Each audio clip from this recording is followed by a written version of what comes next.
Hello again, and welcome back to Ultimate Health Radio. I'm Dr. Brad Shapiro. We're continuing to plug right along with these tools of empowerment, and that's just a spin I've put on fundamental success principles. Just to remind you, and we've done several shows along these lines at this point, but fundamental success principles, these tools of empowerment, they're really designed to be things that cross over into any area of life, whether it's for an athlete, a business person, in a relationship, whatever. There's certain fundamentals that if you'll stick with them, for most people, they're going to make a big difference. You could call a lot of this stuff just really wisdom, and that was a big part of how I grew up. I know I've touched on the way I grew up several times, but wisdom was just a big deal. How do you handle different situations? What are some of the fundamentals you need to think about? And so we want to keep plugging along. A couple shows ago, I talked about balance, perseverance, and discipline. Then the show after that, I talked about goals and commitment. This time, I want to talk about acceptance and expecting the unexpected. I think these are two just big factors as well. I think all these are important. If you can imagine the sheet that I'm looking at, there's not numbers. And the reason I don't have numbers next to them is because I don't really think that some of these things are necessarily more important than others. It really just depends on the circumstances. That'll dictate which tool you need to pull out, which one of these you need to really focus on. And in many cases, it's a combination of several tools simultaneously. So there's a way to look at these things on an individual level, meaning look at the tools one by one, but then also understand that in many cases, you'll have to use multiple tools in various ways and in various combinations depending on what you're dealing with. So today, again, we're going to talk about expecting the unexpected and acceptance. So first thing I'm going to talk about is acceptance. And there's all kinds of definitions for all these different tools.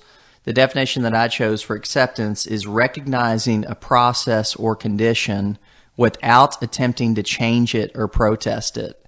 Again, recognizing a process or condition, and I think this is the key word, without attempting to change it or protest it. And it's a big deal.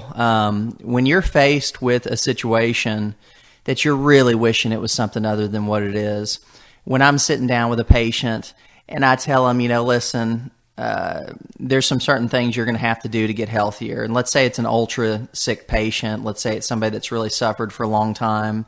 A lot of people, for instance, have severe digestive issues that they've dealt with for a long time. So I might sit down with them and say, listen, we're going to have to make some changes. And they look at me and they say, listen, doc, I'm willing to do whatever it takes. I'm sick and tired of feeling like this. I'm sick and tired of my digestive issues. I want to do anything and everything to get better. And I start saying, okay, well, you'll need to drink more water. And they're thinking, okay, well, I can do that. You'll need to take these supplements. Okay, I can do that. And you'll also need to give up bread. Whoa, wait a minute. That might be the point where for a lot of people, they love the bread and they love the carbs. The problem with it is bread is incredibly inflammatory. For a lot of people, especially if you get into autoimmune conditions. For instance, there's something called Hashimoto's, which is a thyroid condition that consists of a variety of different thyroid symptoms. So some of the symptoms are hyperthyroid, and some of the symptoms are hypothyroid. So in a nutshell, the thyroid's considered the accelerator of the body. So if you're hyperthyroid, the acceleration is too much. And if you're hypothyroid, the acceleration is too little. And so again, with people with this autoimmune condition, Hashimoto's, they've got a combination of the two of those, hyper and hypothyroid symptoms. There's all kinds of different autoimmune conditions, but a lot of the research really shows if you've been diagnosed with an autoimmune condition, you need to kiss the grains goodbye, especially wheat. You really just need to make a commitment that says, listen, I'm not going to consume wheat products ever again. Some of the research shows that people can have a reaction to wheat up to 6 months later after one exposure. So sometimes people with these severe conditions really think they're doing great because they haven't had a piece of bread in 3 months. But if they have a piece of bread every 3 months, and again, the reaction lasts for about 6 months from one exposure, you can do the math and see that they're always in a certain place of reaction to these grains. even if it's just a sensitivity that they're not necessarily completely aware of. That's going to lead into some of these digestive issues. And the reason I'm talking about autoimmune, things like Hashimoto's, that type of thyroid condition in digestion, is because the grains have a tendency to aggravate the Hashimoto's.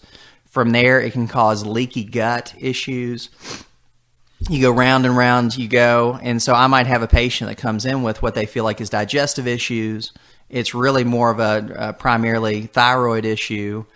They're looking at me saying, I'm willing to do whatever it takes to get better. But then when I make a recommendation that they have a hard time accepting, meaning, and again, that definition is recognizing a process or condition without attempting to change it or protest it. It's difficult for them. And I'm not pointing the finger at anybody, because these things are difficult for me too. There's things in my life that I have a hard time accepting that I'll need to make X, Y, and Z changes if I really want to see the results that I'm looking for. For instance, for a long time, getting up early has been difficult for me. And so I've put things in place to try to get better at that. My day is so much smoother if I get out of bed, drink a big glass of water, and then go straight into exercise. It gets the creative juices flowing. It gets me really rocking and rolling. I feel great. It sets the tone for the rest of the day. It just makes all kinds of positive things happen. But I have to accept the fact that in order for that to take place, I've got to get my buns out of bed in the morning, let my feet hit the ground, get up, drink that glass of water, and start exercising. And none of that happens if I don't accept the fact that for that to happen, I'm going to have to get up early. And so that's an area of acceptance. Everybody's got various areas, but I would encourage you to think about that. Don't spend your time wishing that things were different than what they are. Don't spend your time, again, trying to change it or protest it. The faster you can reach a point of acceptance, the better off you're going to be. And a lot of this stuff ties into what's called Stoic philosophy. So Stoic philosophy, it's a certain type of philosophy. There's guys like Socrates and a lot of the famous philosophers that really would adhere to this kind of stuff. In many ways, it just amounts to, what are you going to do? Not what are you going to think about? What are you going to sit around and talk about?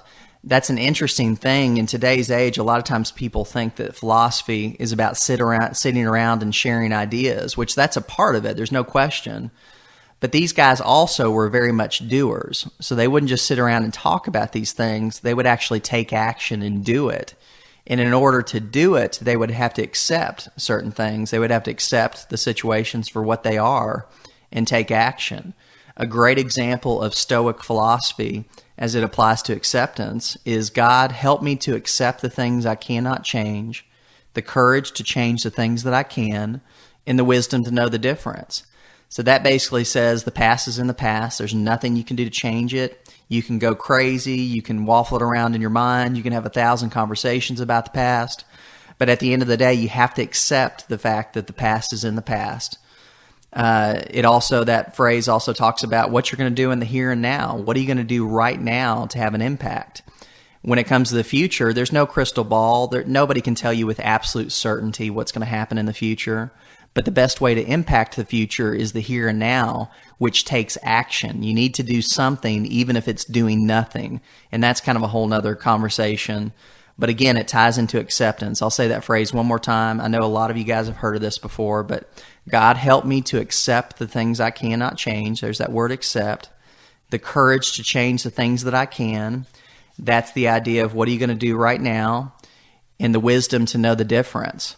And that ties into, acceptance. It ties into choices. And of course, the wisdom, that word wisdom is used. And I talked about in the beginning of the show, tools of empowerment in many ways are just wisdom.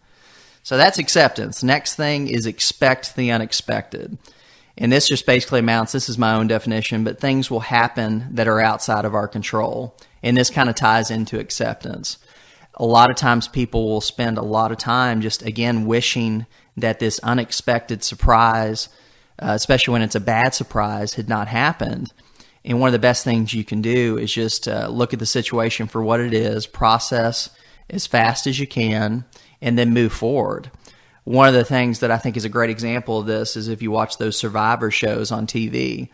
a man or a woman is dropped off in some remote area. They don't really know what's going to happen, what the resources are going to look like, what they're going to do.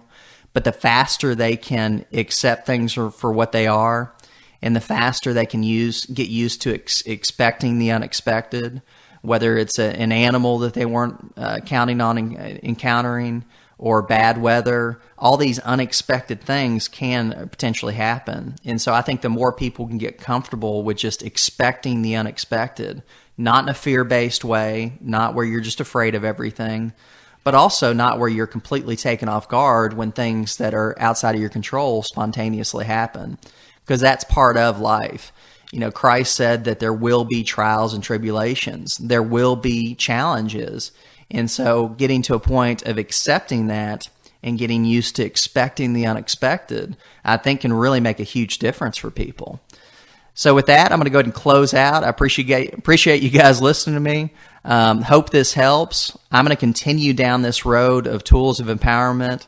We've got in total on this list 21, but always remember the list is not limited to what I'm talking about. I just really want you guys to get a sense of a bigger picture concept of how wisdom works and how you can potentially put these things together piece by piece. Hope you guys have a great day. Please continue to listen. My goal is to put out 2 podcasts a week. I'm pretty disciplined when it comes to stuff like this, so I think I'll be pretty consistent with continually putting out 2 podcasts a week. So if you enjoy these, make sure you follow them on Facebook, and then we're going to have some other ways for people to access them that will allow you to keep in touch and continue to hopefully benefit from this stuff. So have a great day, and we will talk to you soon.